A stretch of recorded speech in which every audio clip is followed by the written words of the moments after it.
All right.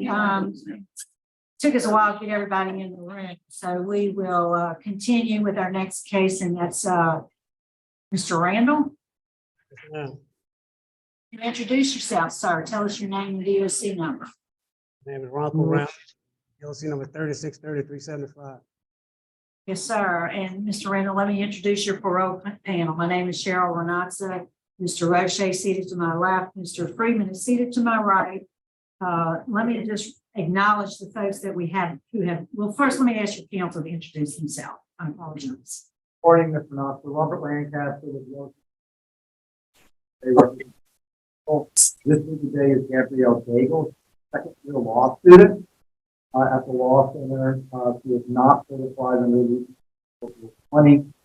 She's worked with Mr. Randall in preparation for hearing and also the preparation packet that was submitted to the committee in advance of this hearing. She's prepared to make a statement of support at the end of this hearing should the committee deem it appropriate.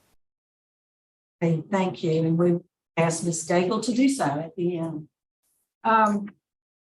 We have with us today here in Baton Rouge several members of the Mr. Randall's family, sisters, nephews, father, sister-in-law, nieces, brother, and friend. And we have speaking on his behalf will be Leslie Randall, sister, John Broomfield, a brother, and Raphael stepdad brother.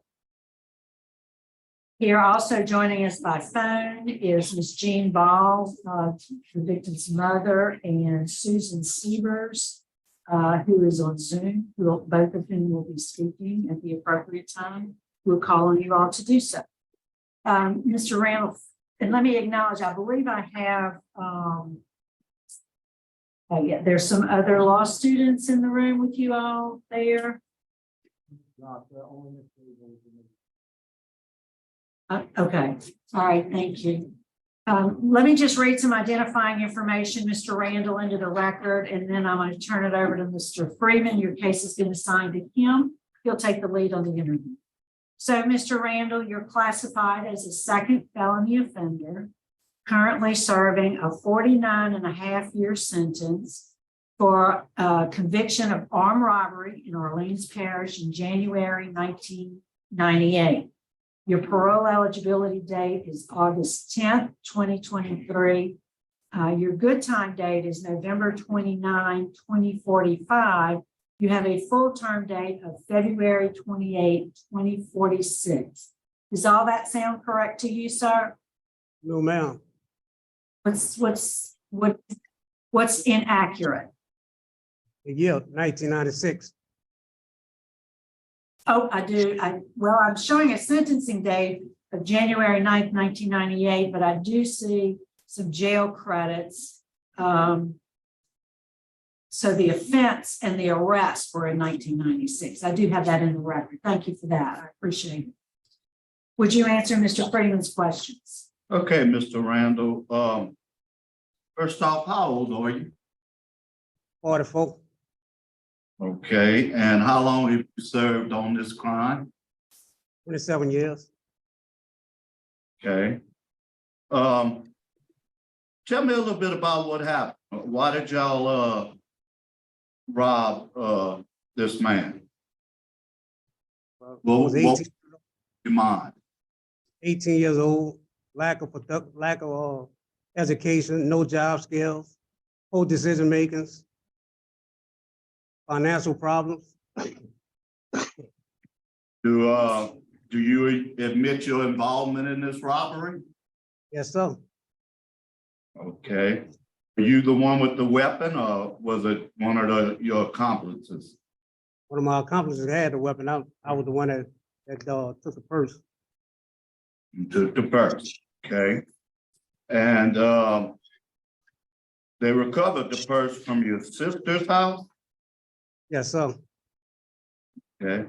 Tell me this, were you using drugs or alcohol back then? No, sir. Never did drugs or alcohol in my life. Okay, none. You never experimented with it, you never tried it. So I see you had one term of supervision. It was revoked due to this instant offense. The judge is unopposed. The superintendent is opposed. Mr. Woodford is opposed. The victim's son had stated he would get back with us. We've not heard back from him. It's like he lives in California. Ms. Ball is opposed. Ms. LaFleur is opposed.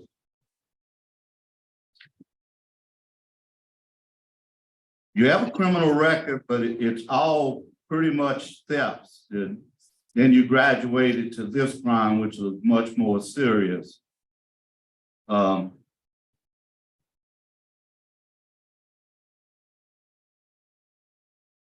Tell me about some of the classes you've taken since you've been in prison. I'm graduated from pre-release, taser raids. I was in victim awareness. I got inside, outside dad. I got nursing parenting. I'm enrolled in Boys to Men. I got political science, chemical dependence, 12 steps. I got healthcare audits, tier walkers. Okay. Tell me about tier walking. That's a pretty tough job, isn't it? Tier walkers, you gotta walk the tiers, talk to them, talk to the one that's on suicide watch and encourage them not to commit the crime that they, you know what I'm saying? Okay, what class you took that you got the most out of? Which class I Which took? one? Yes, what's the best one you took? Anger management, inside, outside dad, Okay, what did you learn in anger management? how to control your rage. Okay, what about inside, outside dads? What you learn in that? How to be a better parent, communication skills. How many children do you have? One, Okay, do you have a relationship with them? yes, sir. Okay, that's a good thing.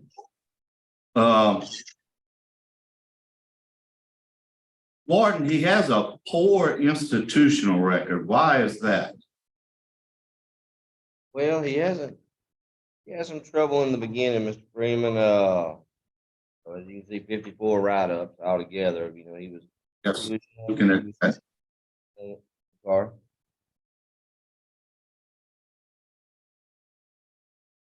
Okay, so that's why he's poor, just because it's his beginning write-ups.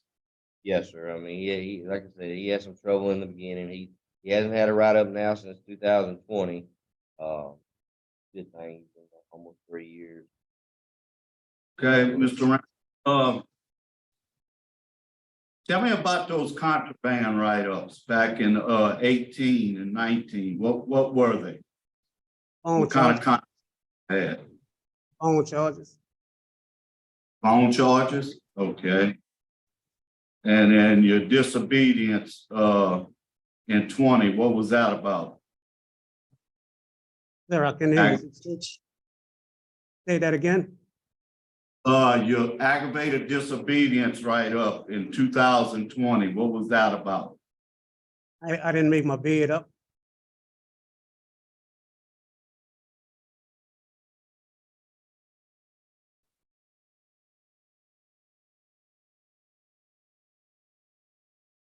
All right, tell me something, you're medium custody, your risk is low. Like I say, you have a poor institutional record, which is explained to us by the warden. Why should I let you go today? Tell me what's changed about Mr. Randall that I should consider letting you go today? Person that's sitting before you today is not the same person that I was 27 years ago. I'm making better decisions.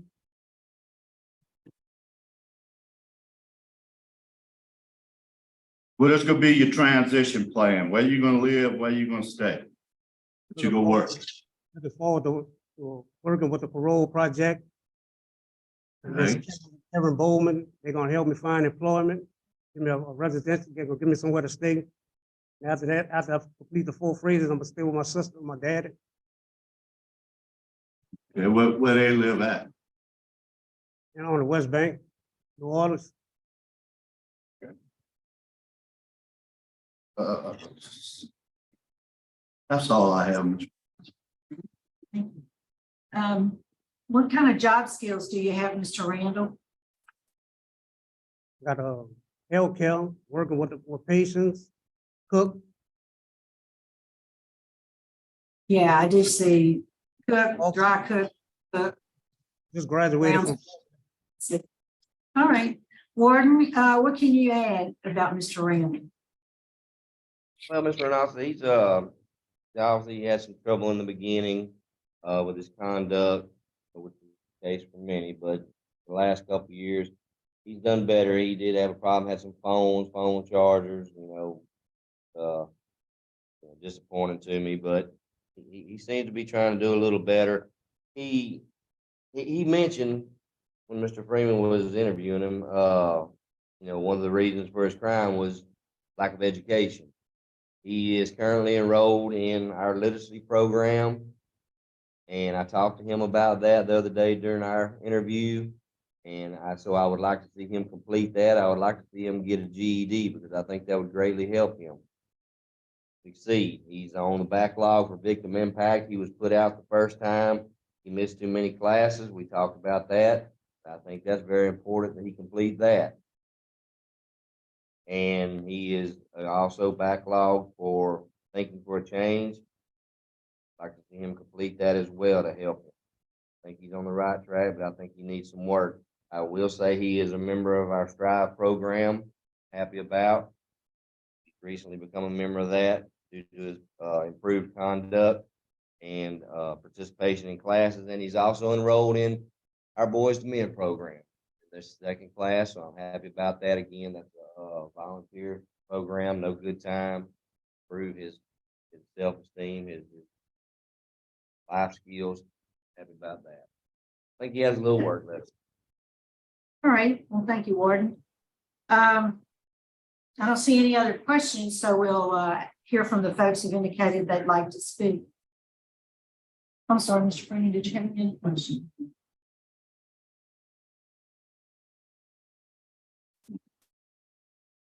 Ms. Leslie Randall, we hear from you. Can you step up?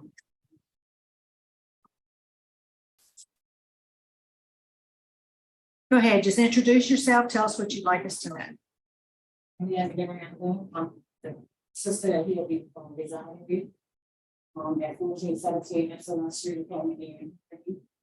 I've been here throughout his incarceration. I seen him transitioning from boy to a man. And I just need I just wish he'd come home and I hope I'll bring him. All right, thank you. We appreciate your remarks. Mr. Broomfield? Good morning. I'm Ranco D. And speak on the brother's behalf. As coming up as a child, one thing he pointed out, no drugs, no alcohol, extreme to these things. No, he's a good child, a bad decision. And this was the end result of it. And I'm asking that you guys, take that into consideration to whether he is a good child. A lot of times, I look at in my transition to this, not just speaking on me, but just showing how things can lead up into children's end result. Strongholds in their lives, to where it's been to the point where we can look at sin, call sin. But stronghold is something that you're not aware of, that's embedded in you, and then like the anger management, the anger problem. See that, and now that he's identified it, that was a problem, and I was glad to hear that he's aware that he's aware of that. It makes a difference when you're aware of something that's going on that hadn't been that you hadn't been made aware of. So I'm thankful that he's aware of it, because all of us, when we come up and we fight a lot. And the thing is, we didn't really look at it, it as it was just wrong, this is the pain yourself. And thought that was just the way it was, but the stronghold from the thing that we were exposed to. And now that he's aware, that's not the way. I haven't gone the same way to it. I know he's here somewhere because just by listening to him talk. Never had any problems out of my little brother, no more than that, you know, that was very disappointing, the incident that happened. They caused him to be in a situation that he was. Other than that, a good child, he would love in the community, he would help people. Even with my father, you know, he was still, they wasn't living together, but he would stop by his house, make sure he got food to eat, and check on him, and just, we're all around, you know, good child. Never did see this coming. Never. I would pray that you guys would take all that into consideration, that, you know, to a second chance is much needed in his life as well. I know for a fact that, you know, to each one of us, it's been a struggle, but we arrived to where we working individually, and to where we'll be a good example before that we can get out, start his life, and especially being a good parent, you know, getting his daughter's life, and to where they can get that bond together, grow together, love one another, and show the world that he is a good person. All right, thank you, sir. Appreciate your remarks. And we have Mr. Steptoe. Well, I'm on Raphael Steptoe. I'm on Ranco's younger brother. My job for whenever y'all want to bring this to road, having get his twin card, his ocean card. I've been working in the refinery for 15 years. I helped him get a job, work with me in the refineries, show him how to work and get a catch a trade. For the welding, pipe fitting, all of it. Good. Thank you. Thank you. All right, and we're out of time, but for the record, let me just note that Mr. Kerry Myers is here with the Parole project, and obviously, Mr. Randall will be a client of theirs. We'd like to hear now from the opposition. And first, we'll hear from Ms. Jean Ball, victim's mother. Ma'am, we'd like to hear your statement. Yes, ma'am, go ahead. I don't think Mr. Randall understands what kind of trauma that he subjected my family to. My daughter very closely lost the baby. Thank God she was able to maintain, and a beautiful little boy was born. But through the years, my daughter has had a lot of problems dealing with this.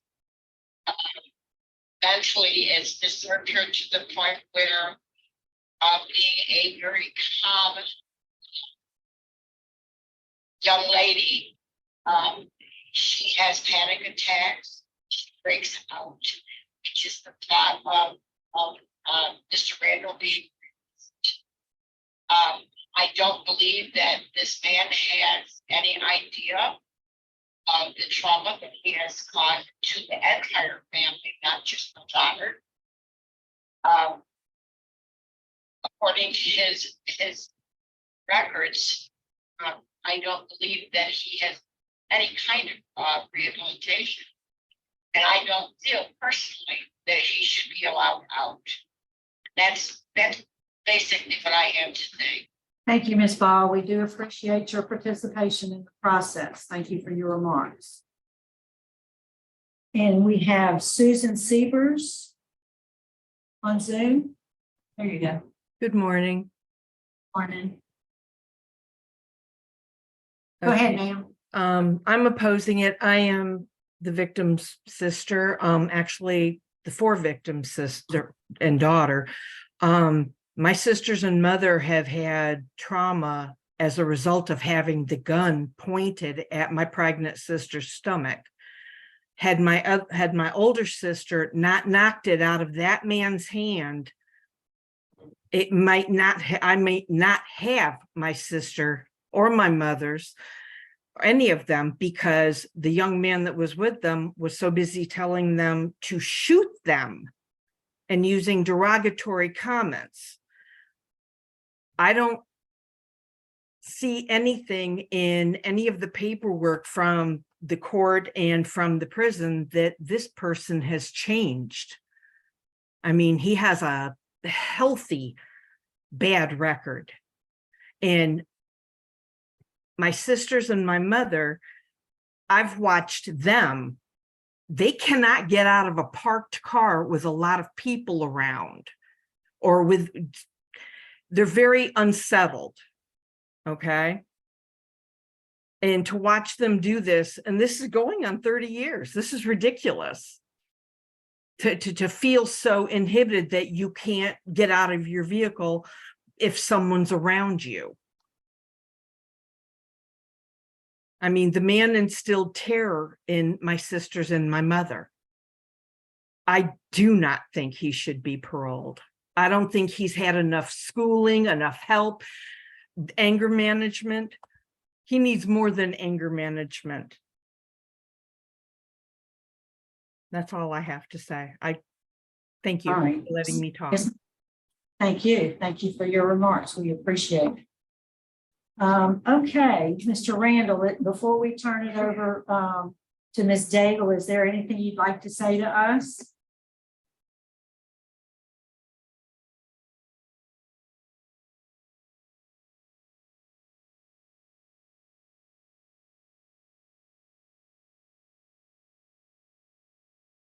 Y'all are on mute. We can't hear him.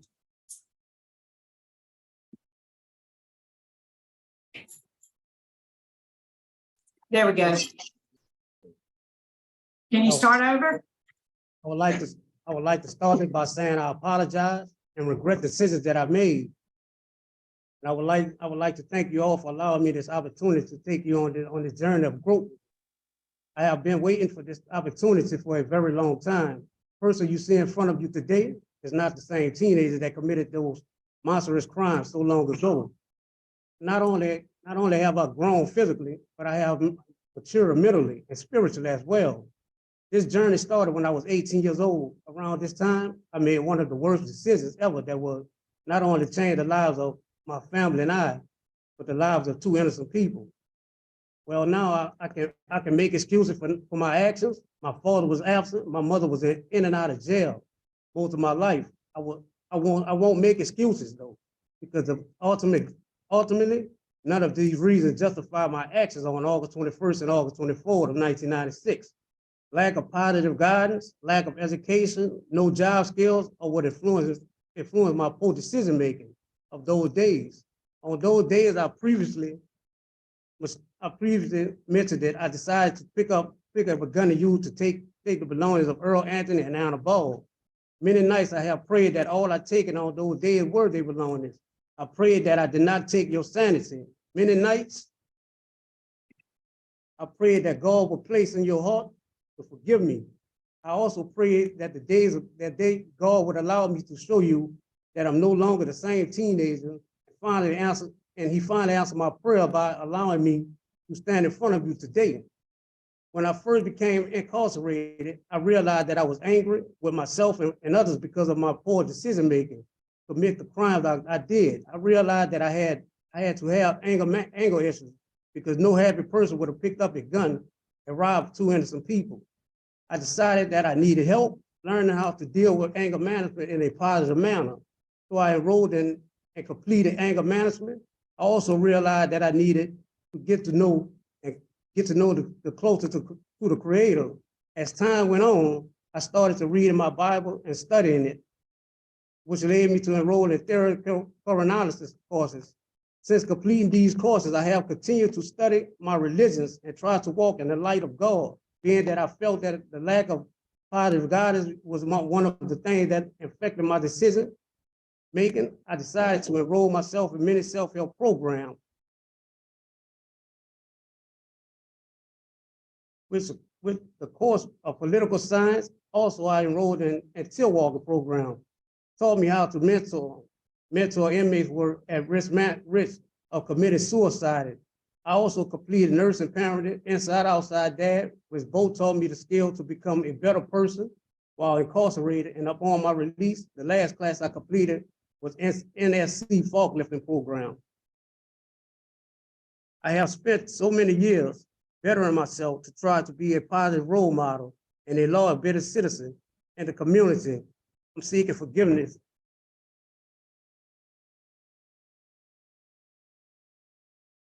All right, thank you, sir. Daigle?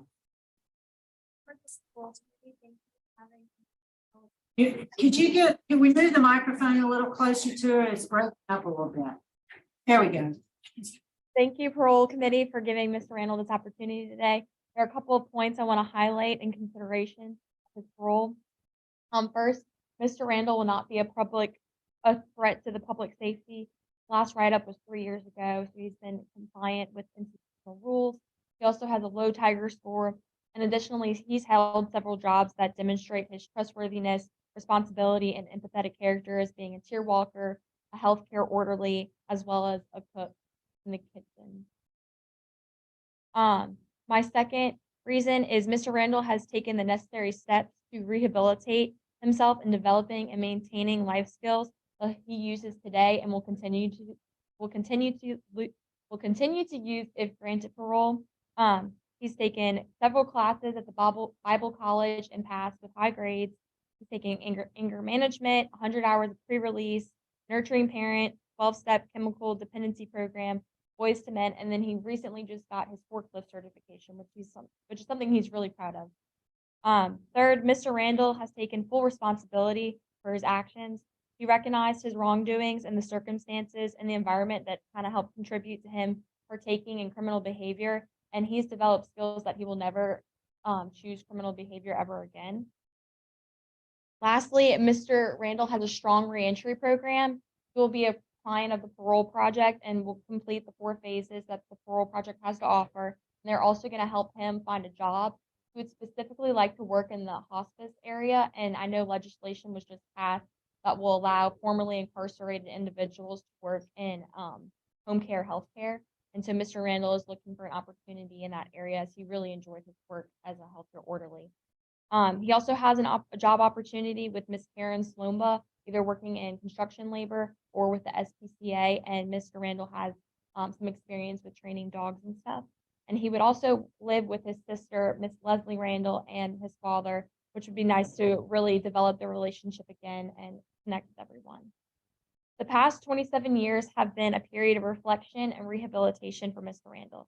He's capitalized on many of the self-improvement, faith-based vocational and educational programs offered by the Department of Corrections. He's persevered through his incarceration to ensure that he will be a positive member in society. He's no longer an immature, reckless 18-year-old. He is a responsible, considerate, compassionate, and charitable 44-year-old who's ready and determined to excel in life. We also ask that in considering granting him parole that Mr. Randall complete victim impact and thinking for a change, as his parole release date is not until August of this year. And so for these reasons and any other the committee may seem deemable, we ask that you grant Mr. Ranco Randall parole.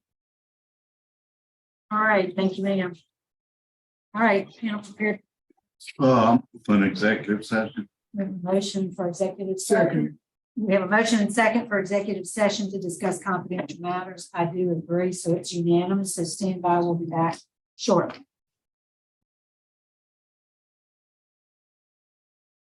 Okay, we're back in regular session, and Mr. Freeman will be voting first. Okay, first off, I thank everybody that showed up today, both his family and the victim family. I can see where this offense has really affected the victims. And hopefully one day there'll be closure. But Mr. Randall has served 27 years in jail. Mr. Randall's done pretty well in jail. I appreciate his tear walking. And some of the other things that he's done for his prison community. So my vote today is going to be grant conditionally on him finishing Thinking for a Change and Victim Impact Program. And also, Warden, I'd like for him to get as far as he can in the literacy program. I don't know if he'd have time to complete that before he would get out. I think he has to be out within 9 months, I think. So, you know, just work with him and let him get as much literacy he can.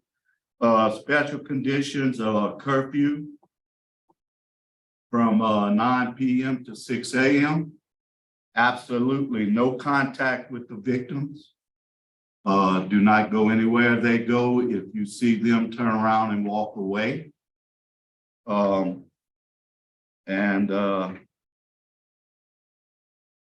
That's it. So that's my vote. Mr. Rushing? Mr. Randall, I'm in agreement with Mr. Freeman. I agree based upon the programs that you've completed and the programs that you will complete before release. Ward Myers had positive comments. The disciplinary conduct has improved. So my vote is very conditionally, the same reasons, same conditions before and after as Mr. Freeman. All right, Mr. Randall, and I do agree with you have a good transition plan with the parole project. My vote also is to grant parole with the same special conditions. So you got some work to do before you can leave. So sit on the front row. Good luck to you. Thank you, ma'am.